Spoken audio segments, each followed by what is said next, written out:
Hay lugares en México que no aparecen en los mapas turísticos. Lugares que el progreso olvidó. O que decidieron olvidar al progreso. Valles escondidos entre montañas que rasgan las nubes.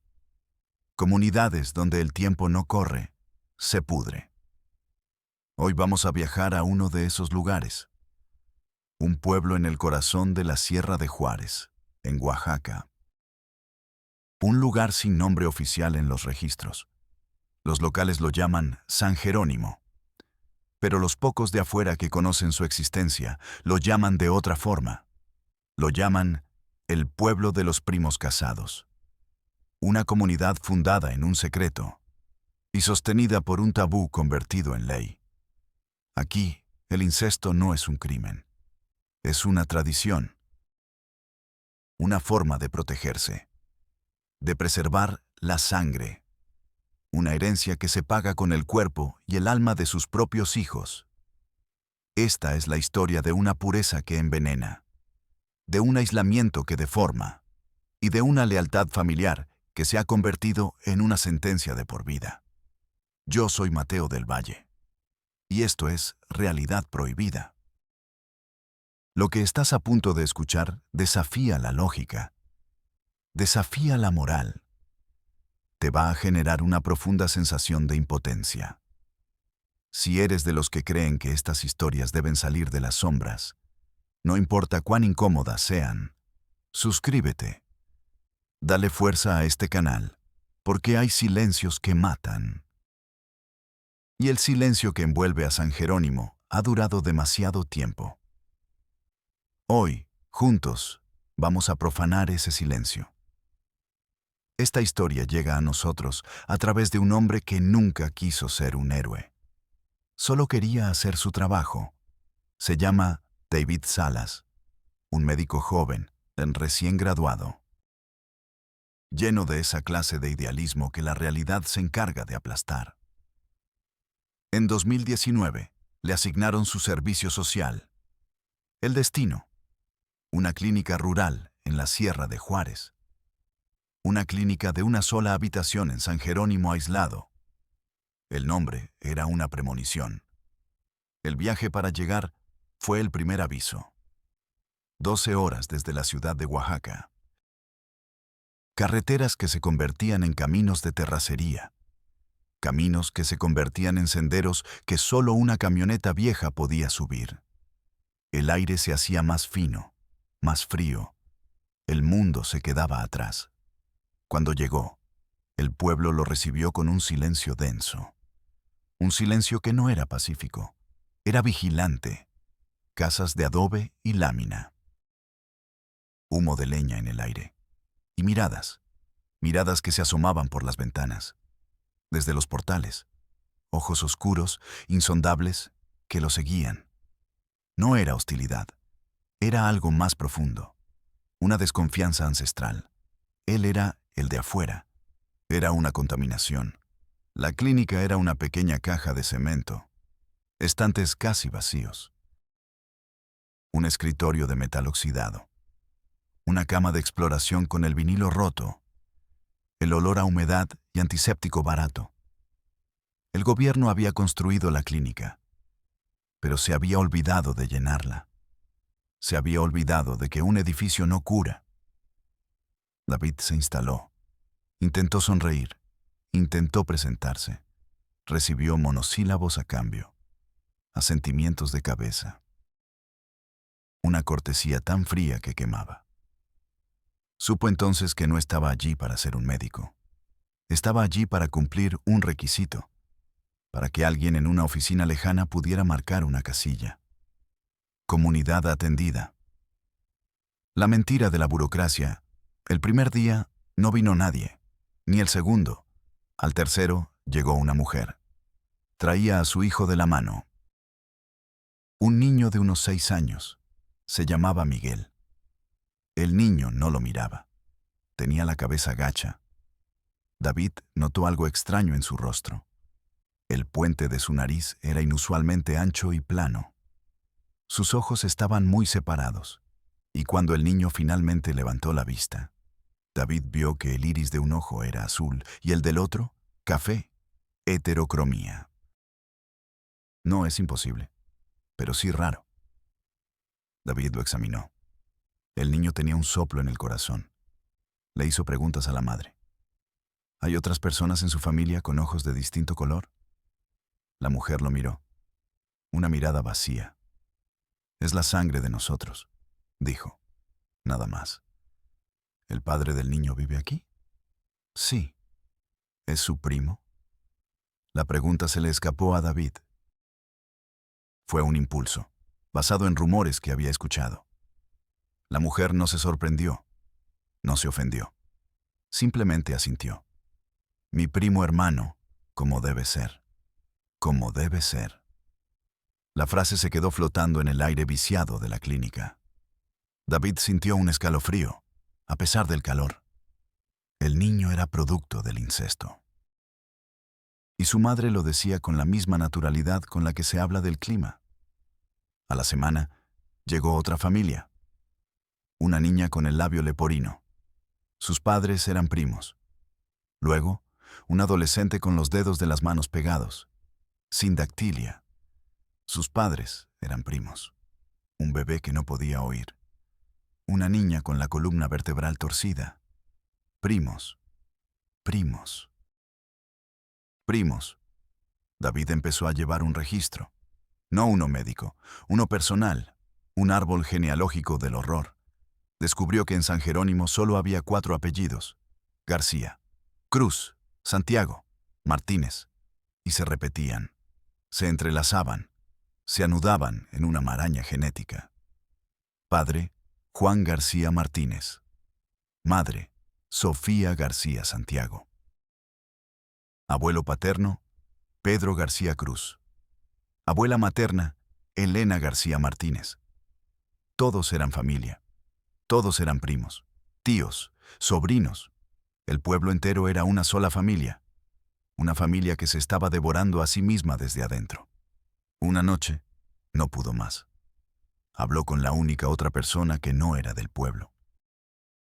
Un viejo maestro que vivía allí desde hacía 20 años. Un hombre derrotado por el aislamiento. Estaban sentados afuera de la clínica, el cielo lleno de estrellas indiferentes. ¿Por qué?, preguntó David. Su voz sonaba ajena. ¿Por qué lo hacen? El maestro, cuyo nombre era Samuel, dio una larga calada a su cigarro. El humo se mezcló con la neblina. Para no mezclar la sangre, respondió, recitando la frase como un catecismo. Creen que su sangre es pura, especial, que vino aquí con los primeros fundadores. Mezclarla con alguien de afuera sería una traición, una blasfemia. Pero su sangre los está matando, explotó David. Sus hijos nacen enfermos. No lo ven. Samuel sonrió. Una sonrisa triste, sin alegría. Oh, sí que lo ven, doctor. Creen que es una prueba de fe, un sacrificio que los dioses les piden para mantener su pureza. David sintió náuseas. El sabor amargo de la bilis le subió por la garganta. Esto no era ignorancia. Era una ideología, una fe. Una mitología construida para justificar la destrucción de sus propios descendientes. ¿Y la ceremonia?, preguntó David en un susurro. Había oído hablar de ella. Samuel se estremeció. La promesa de sangre. Cuando un niño y una niña cumplen 10 años. Si sus familias deciden que son el uno para el otro, los juntan. ¿Los casan? Number. Los prometen. Frente a todo el pueblo. Les hacen un pequeño corte en la palma de la mano. Juntan las manos para que la sangre se mezcle. Y ya está. Quedan atados. Cuando la niña tiene su primera menstruación, la mandan a vivir con la familia del niño. Y se convierte en su mujer. David se quedó sin aire. Se imaginó la escena. 2 niños de 10 años, confundidos, asustados. Un corte, el dolor agudo, la sangre tibia mezclándose, el aplauso de los adultos, la celebración de una condena. Se sintió atrapado. El aire de la montaña parecía denso, irrespirable. Las siluetas negras de los árboles parecían los barrotes de una celda gigantesca. El horror no era un secreto. Era un ritual público, una fiesta. David tenía que entender el origen. La locura siempre tiene una raíz. Con la ayuda de Samuel, que guardaba viejos documentos en la escuela, reconstruyó la historia. San Jerónimo no siempre estuvo allí. Nació del miedo. A finales del siglo XVIII, 4 familias huyeron de un pueblo más grande del valle. Habían sido acusados de brujería, de herejía, perseguidos por la iglesia y por sus vecinos. Escaparon a las montañas. Encontraron ese pequeño valle, oculto, inaccesible, y allí se quedaron. El mundo exterior era el enemigo. La desconfianza se convirtió en su única defensa. Sobrevivieron. Pero el aislamiento tuvo un costo. No había con quién casarse, solo entre ellos. La primera generación de primos se casó por necesidad. La segunda, por costumbre. La tercera, por ley. La creencia en la sangre pura no nació de la arrogancia, nació del terror. Era una forma de decir, somos diferentes, somos especiales. Por eso nos persiguieron. Nuestra sangre es nuestro tesoro. No debemos diluirla con la de nuestros enemigos. Lo que empezó como un mecanismo de defensa se convirtió en una prisión genética. Las enfermedades empezaron a aparecer. Los niños que nacían marcados, pero no podían admitir que su sistema estaba fallando. Sería admitir que sus ancestros se equivocaron. Sería admitir que su fe era una mentira. Así que reinterpretaron la tragedia. Los niños enfermos no eran un error genético, eran una bendición. Eran los guardianes del sacrificio, seres especiales elegidos para cargar con el peso de la pureza de la comunidad. Cuidarlos era un honor. Su sufrimiento era una ofrenda. La lógica se había torcido hasta volverse irreconocible. El amor se había convertido en la justificación del dolor. Y el pueblo entero se había vuelto cómplice de un lento suicidio colectivo, disfrazado de devoción religiosa. Cada nueva tumba de un niño era una reafirmación de su fe, no una prueba de su error. David supo que no podía quedarse de brazos cruzados. Ser testigo silencioso lo convertía en cómplice. Su primera acción fue la más ingenua. Intentó hablar con el Consejo de Ancianos, un grupo de 5 hombres con el rostro curtido por el sol y la desconfianza. Los reunió en la plaza del pueblo. Les mostró libros de medicina, dibujos de genética.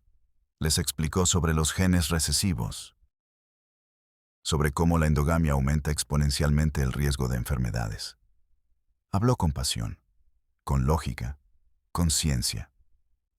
Cuando terminó, el más viejo de ellos, un hombre llamado Mateo, se levantó. No miró los libros. Miró a David.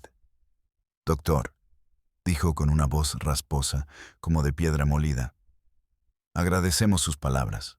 Son sabias para su mundo». Hizo una pausa. «Pero este es nuestro mundo.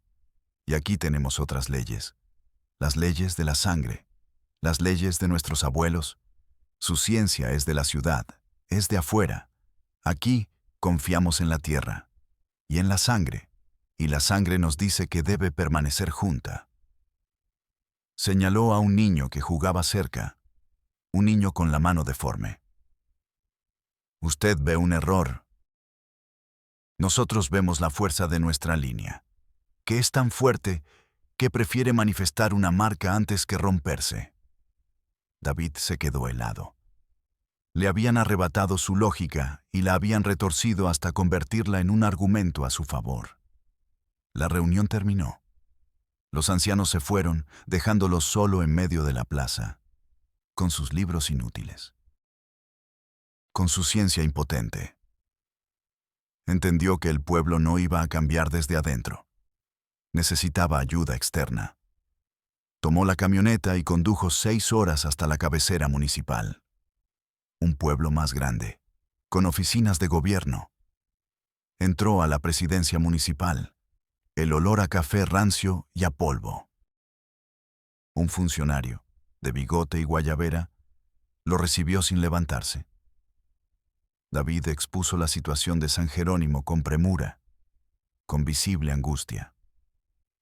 Mencionó uniones concertadas a edades muy tempranas y problemas de salud de origen hereditario. El funcionario escuchaba mientras completaba un crucigrama. Cuando David terminó, el hombre dejó el lápiz sobre el periódico. Suspiró, como si David le hubiera contado el problema más aburrido del mundo. «Mire, doctorcito», dijo, con un tono paternalista que enfureció a David. «Yo sé de qué me habla. San Jerónimo. Siempre han sido especiales».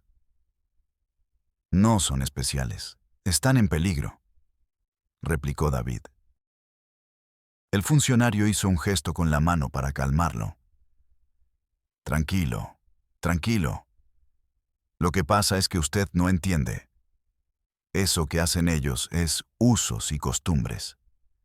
Y la ley, la Constitución misma, protege los usos y costumbres de los pueblos indígenas. Aunque esos usos y costumbres violen los derechos humanos de los niños», preguntó David, incrédulo. El hombre se encogió de hombros.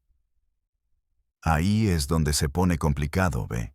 Si nos metemos, los de derechos humanos nos caen encima por atentar contra su autonomía. Si no nos metemos, vienen otros como usted a decir que somos omisos. Es más fácil no hacer nada». David sintió que la sangre le hervía en las venas. ¿Me está diciendo que va a ignorar que están casando a la fuerza a niñas de 13 años? Yo no he dicho eso. Le digo que si quiere, puede levantar un acta. Es el formato 7-A, para atención a comunidades vulnerables. La turnamos a la Oficina de Asuntos Indígenas en Oaxaca, y ellos ya verán. La burocracia como un arma de evasión. Llenar un papel para simular que se hace algo. Para archivar el problema. Para que se pierda en un escritorio en la capital del estado. David salió de esa oficina sintiendo una impotencia física. Sus manos, las manos de un médico entrenado para curar, estaban atadas. Atadas por la indiferencia y por una interpretación perversa de la ley. No se rindió. Condujo hasta la ciudad de Oaxaca. Consiguió una cita en la Secretaría de Salud del Estado. Esta vez, la oficina era moderna, con aire acondicionado y secretarias eficientes. Lo recibió un subsecretario, un hombre de traje, con un reloj caro y una sonrisa profesional. David volvió a contar la historia. Presentó su registro, sus notas, fotos que había tomado discretamente a las malformaciones de los niños. El subsecretario lo escuchó con atención, asintiendo, tomando notas. Por un momento, David sintió esperanza. Esta era gente educada, profesionales, ellos entenderían. Cuando terminó, el hombre juntó los papeles en un expediente pulcro. Doctor Salas, su trabajo de campo es impresionante y muy alarmante.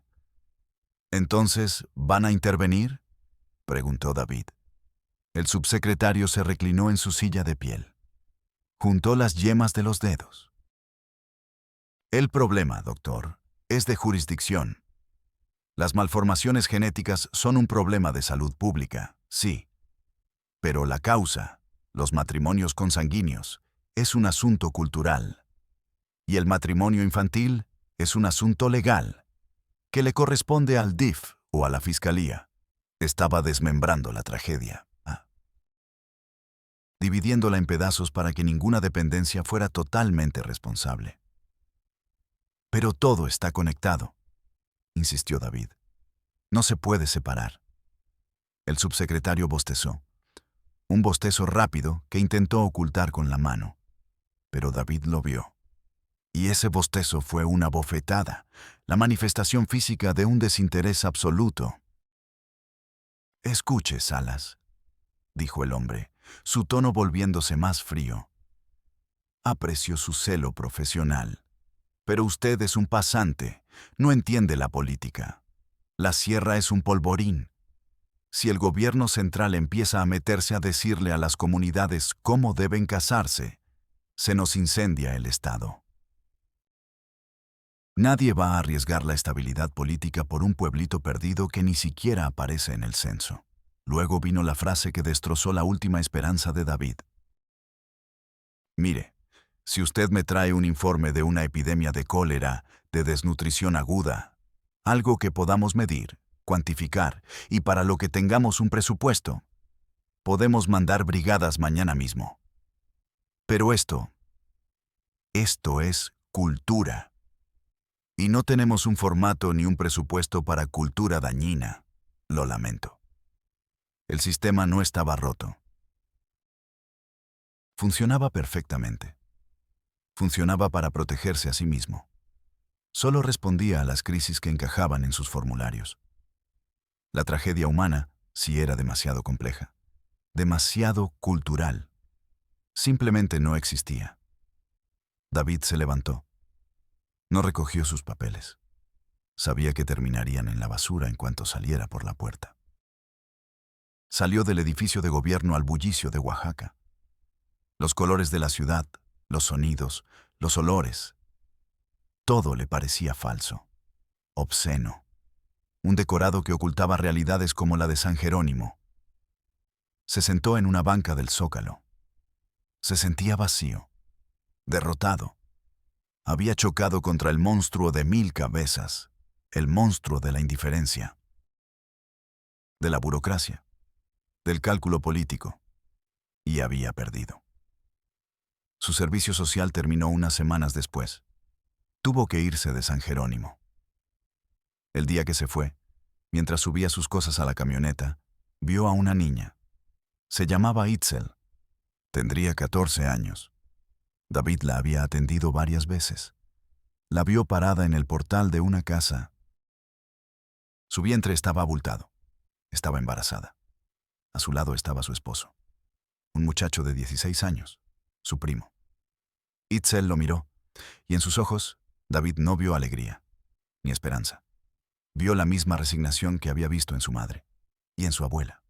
Vio el ciclo repitiéndose, inexorable. David subió a su camioneta y se marchó. Mientras el pueblo desaparecía en el espejo retrovisor, tragado por la niebla, sintió que no estaba escapando. Estaba siendo expulsado por un mundo que no quería ser salvado, y abandonado por otro mundo al que no le importaba salvarlo. San Jerónimo sigue allí, aislado, silencioso.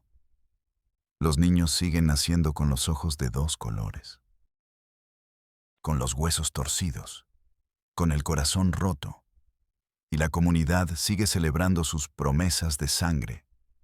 Siguen convencidos de que su pureza vale el sacrificio de sus hijos. Porque a veces, el peor aislamiento no es el geográfico, es el que se construye en la mente. Una jaula hecha de miedo, tradición y fe. Una jaula cuyas llaves fueron arrojadas hace mucho, mucho tiempo. Soy Mateo del Valle, y nos vemos en la próxima Realidad Prohibida.